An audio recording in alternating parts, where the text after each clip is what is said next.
दोस्तों, आज के एपिसोड की शुरुआत होती है घर के खुशी भरे माहौल से। क्योंकि समीर भना के घर में सभी लोग बहुत ही खुश दिखाई दे रहे हैं। क्योंकि सबको लगता है कि अब सब कुछ ठीक हो गया है। लेकिन तभी घर में एक ऐसा मोड़ आता है जिसे देखकर हर कोई चौंक जाता है। जी हाँ दोस्तों, रिमझिम भी समीर भना के साथ घर आ चुकी है।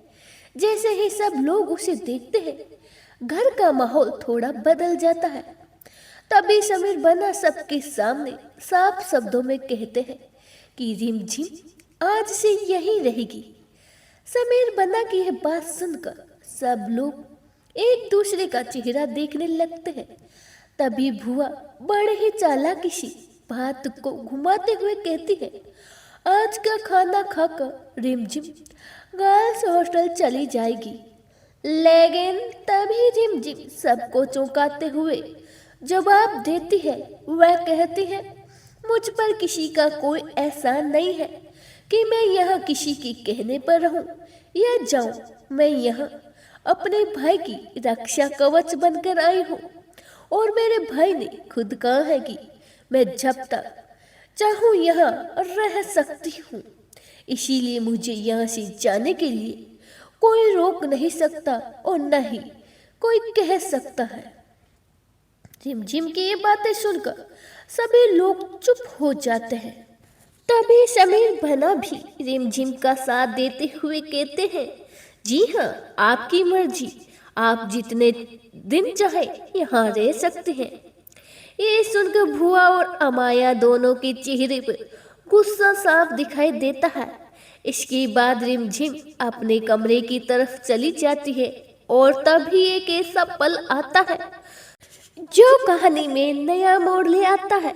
जी हाँ, अमाया राव की नजर रिमझिम के गले में पड़े उस लॉकेट पर पड़ती है जो उसने समीर भना को अपने प्यार की निशानी के रूप में दिया था।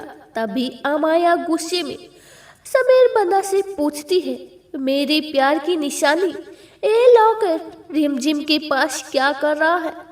तब समीर भना समझाते हुए कहते हैं, रिमझिम मुसीबत में थी, इसीलिए मैंने उसे ये लॉकेट दे दिया।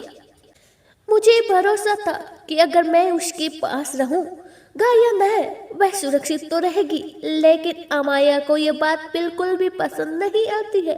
वह तुरंत ही अपनी भुआ के पास जाती है और गुस्से में कहती है, आज तो समीर बना ने रिमझिम को घर में रोक लिया है, कल को कह दे, नहीं तो ये पूरा राजमहल ही उसके नाम ना कर दे।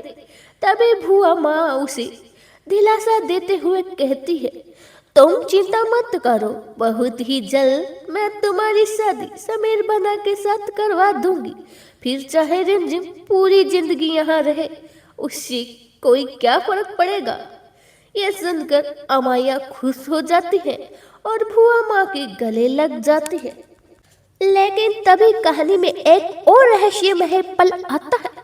जी हाँ, वहाँ पर रिमझिम की मौसी दिखाई देती है जिन्हें सब लोग पागल समझते हैं। लेकिन असल में उन्हें भुआ माँ की सारी सच्चाई पता चल चुकी है। वह भुआ माँ को देखकर कहती है, सुंदर चेहरे के पीछे छिपी काली सच्चाई जिस दिन सबके सामने आएगी, उसी दिन तुम्हारी अच्छाई का ढंग खत्म हो जाएगा। ये सुनकर भुआ माँ थोड़ी घबरा जाती है। इसके बाद समीर बन्ना और भुआ माँ रामनवमी की तैयारी की बातें करते हैं। भुआ माँ कहती है, रामनवमी आने वाली है, अगर रानी माँ होती तो इस त्योहार को बहुत ही धूमधाम से मनाती, क्योंकि उन्हें सारी रीति रिवाज के बारे में सब कुछ पता है। तभी समीर बन्ना एक बड़ा फैसला लेते हुए कहते हैं, इस बार की रामनवमी की सारी जिम्मेदारी मैं रिमझिम को देना चाहता हूँ।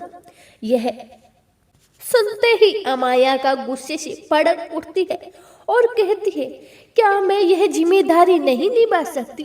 तब समीर बन्ना जवाब देते हैं कि इतनी मुसीबतों के बाद भी रिमझिम का गणगौर माता पर विश्वास नहीं टूटा, इसीलिए मुझे पता है कि वह यह जिम्मेदारी बखूबी ही निभाएगी। तभी अमाया गुस्से में एक शर्त रख देती है। वह कहती है, अगर रामनवमी में रिमझिम से एक भी गलती हुई तो तुम मुझे वह लॉकर वापस लाके दोगे जो तुमने उसे दिया था। समीर बना भी शर्त मान लेते हैं और कहते हैं, अगर रिमझिम से कोई गलती नहीं हुई तो तुम्हें इस लॉकेट को हमेशा के लिए भुलाना होगा। दोनों इस शर्त पर राजी हो जाते हैं। लेकिन दोस्तों, अब कहानी में आने वाला है सबसे बड़ा ट्विस्ट। कल के एपिसोड में एक ऐसा शख्स आने वाला है जो समीर बना और रिमझिम के रिश्ते में जलन की आग लगाने वाला है। जी हाँ, समीर बना का एक खास दोस्त आने वाला है जो रिमझिम से हंसकर और प्यार से बातें करेगा। और जब समीर बना ये सब देखेंगे तो उसके दिल में जलन शुरू हो जाएगी। अब देखना बहुत ही दिलचस्प होगा कि समीर बना अपने दिल में छुपे प्यार को कब तक छुपा पाते हैं। क्या यह जलन उनके प्यार को बाहर ले आएगी और क्या रिमझिम रामनामी की जिम्मेदारी सही से निभा पाएगी? ये सब जानने के लिए देखते रहिए आपका पसंदीदा शो रिमझिम। राधे राधे, राम राम।